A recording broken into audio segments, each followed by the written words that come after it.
and welcome to another SciFirst MovieTalk episode. So in this episode I will be discussing 2019's psychological thriller cum supervillain origin story Joker, as directed by Todd Phillips and starring Joaquin Phoenix as the titular character.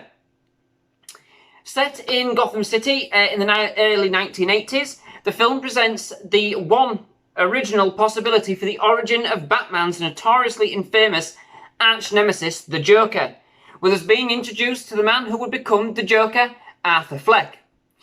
A party clown, an aspiring stand-up comedian with a mental health disorder, which causes him to laugh at inappropriate times.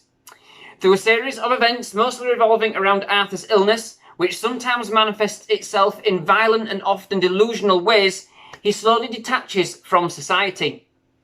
Little by little, you can see his transformation into the Joker begin, and through the events of one cataclysmic night, he inadvertently and unknowingly sparks the beginnings of a class riot within Gotham City. As Gotham City unravels around him, Arthur continues somewhat oblivious in his struggle to become a stand-up comedian, which ultimately accumulates into an event to trigger his final transformation. I've actually simplified the plot quite a bit here, intentionally, as I don't want to give too much away. However, what I can say is that each element of the story carefully and intricately interweaves into the overall plot and the basis for Arthur's transformation into the Joker.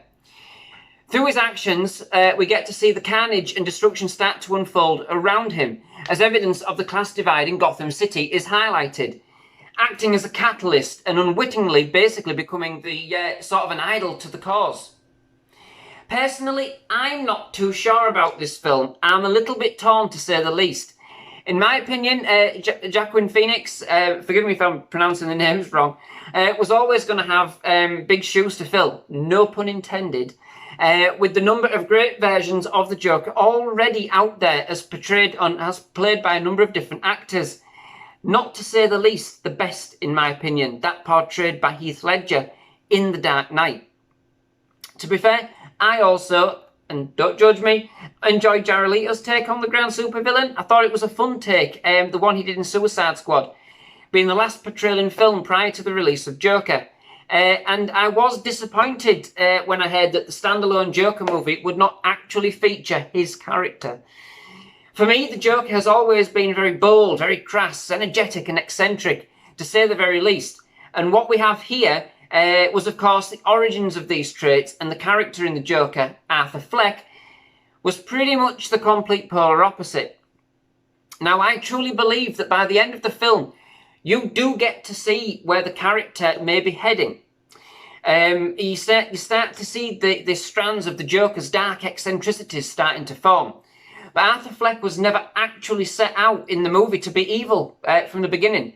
It was his mental illness in conjunction with the way that he was treated by society in general that pushed him into becoming the Joker. And so in terms of the movie, the fact that the two characters were the complete polar opposite, I must admit, did make for an extreme contrast as the movie's plot developed. Joker is a standalone movie in that it was never designed or intended to fit in with any other particular film or story arc. And so although it is a DC movie, it is not actually part of the growing DC extended universe that started with 2013's Man of Steel. So if we take it as that, it is a good film. It's very deep for a superhero sort of villain movie and goes into quite a bit of depth in exploring the Joker's potential origins. To be honest, at times you can even sympathise with Arthur Fleck's character and do feel pity for him, really. He's just trying to make sense of a world which is just not giving him a chance. There were a few moments that did pay homage to some of the previous Batman and Joker mythology, but it never defines or settles on any one particular Joker character, and so it's never defined as to who, it's never defined who that Arthur Fleck actually becomes, which Joker character he becomes. This question is left unanswered. What the film does show quite clearly is the kind of serious tones a superhero and villain type movie can actually take based on its characters when it wants to. You know, in a time where the superhero movie predominates with their ever-exploding and more outrageous plots, with their energy and special effects, this film had none. There were no massive special effects, we weren't off saving the world, there was no real big crescendo fight scene at the end of the movie. So yes, quite a different entry into the superhero villain genre. This is why I'm torn. Did I go to the cinema expecting a typical comic book origin story with grand plots and OTT ending? Well, yeah.